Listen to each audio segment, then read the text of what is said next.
अति जलद व अचूक बातम्यांसाठी पाहत रहा महामीडिया 24 सदैव तत्पर।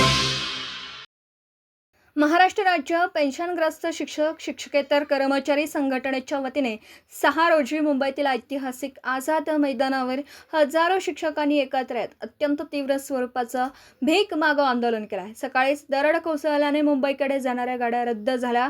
पुणे रेल्वे स्टेशन येथे मराठवाडा विभागाचे शिक्षक आमदार विक्रम काळे यांना सेवानिवृत्त पेन्शन पीडित बांधवांनी घेराव घालत भीक मागो आंदोलन करत जुन्या पेन्शनच्या घोषणा देत त्यांना पेन्शनची भीक मागितली आहे। आयुष्यभर ज्यांनी समाजाला घडवलं त्यांनाच आज वृद्धापकाळाच्या सुरक्षेसाठी हात पसरण्याची वेळ सरकारने आणली, अशा तीव्र भावना आंदोलक शिक्षकांनी आझाद मैदानावर व्यक्त केल्यात। दिवसभर सुरू असलेल्या मुसळधार पावसात आणि चिखलात उभे राहून शिक्षकांनी सरकारविरोधात जोरदार घोषणाबाजी केली। आंदोलनाला आमदार ज्ञानेश्वर म्हात्रे यांनी आंदोलनस्थळी उपस्थित राहून शिक्षकांना मार्गदर्शन केलं आणि हा लढा अंतिम टप्प्यापर्यंत नेण्याचा निर्धार व्यक्त केला। आमदार सुधाकर अडाबाले यांनीही आंदोलनाला प्रत्यक्ष भेट देऊन शिक्षकांचं मनोधैर्य वाढवलं। आंदोलनाची तीव्रता आणि शिक्षकांचा वाढता रोष पाहता दुपारी ठीक 3 वाजता राज्याचे मंत्री गिरीश महाजन यांनी आझाद मैदानावरील आंदोलनस्थळी धाव घेतली। त्यांनी आंदोलक शिक्षकांची भेट घेऊन त्यांच्या समस्या ऐकून घेतल्या।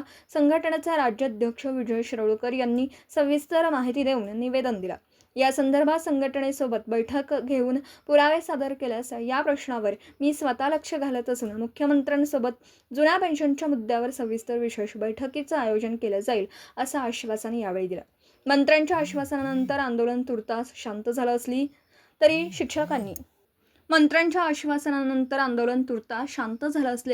शिक्षकांनी भविष्यात आंदोलन आणखी तीव्र करू असा सरकारला स्पष्ट इशारा दिला।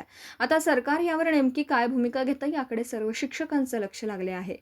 या आंदोलनास महाराष्ट्राच्या कानाकोपऱ्यातून हजारो बांधव उपस्थित होते। 2005 पूर्वी नियुक्तीचे कर्मचारी आहेत ज्यांच्याकडे आशेने बघतोय, केस नाही त्यांचं कुटुंबीय सुद्धा ज्यांच्याकडे आशेने बघतोय, असे जे स्थानिक सम्राट आमदार आहेत ते आदरणीय ज्ञानेश्वर म्हात्रे सर यांनी आपल्या या ठिकाणी भेट दिली, याबद्दल त्यांचा पहिल्यांदा बरोबर मनापासून धन्यवाद देतो। सर, आमची व्यथा आमच्यापेक्षा तुम्हाला माहिती आहे, आमच्यापेक्षा तुम्ही एक पाऊल नाही, आमच्यापेक्षा एक तुम्ही 1000 पावलं पुढे आहेत।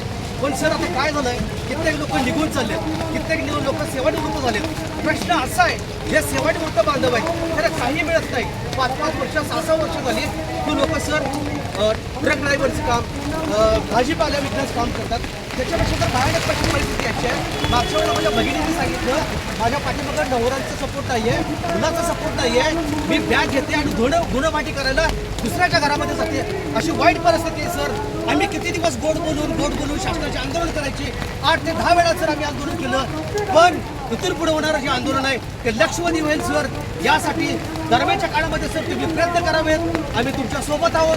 ज्या दिवशी तुम्ही आमच्या संघटनेला हात माराल त्याच वेळेला भास्कर देशमुख सर आणि वडेकर सर, निकम सर, ही जे मंडळी आहे सर, खांद्याला खांदा लावून नाही तुमच्या पुढे तेव्हा असतील तुमच्या वेळेला, हे मी तुम्हाला या ठिकाणी ग्वाही देतो आणि या ठिकाणी थांबतो। धन्यवाद सर।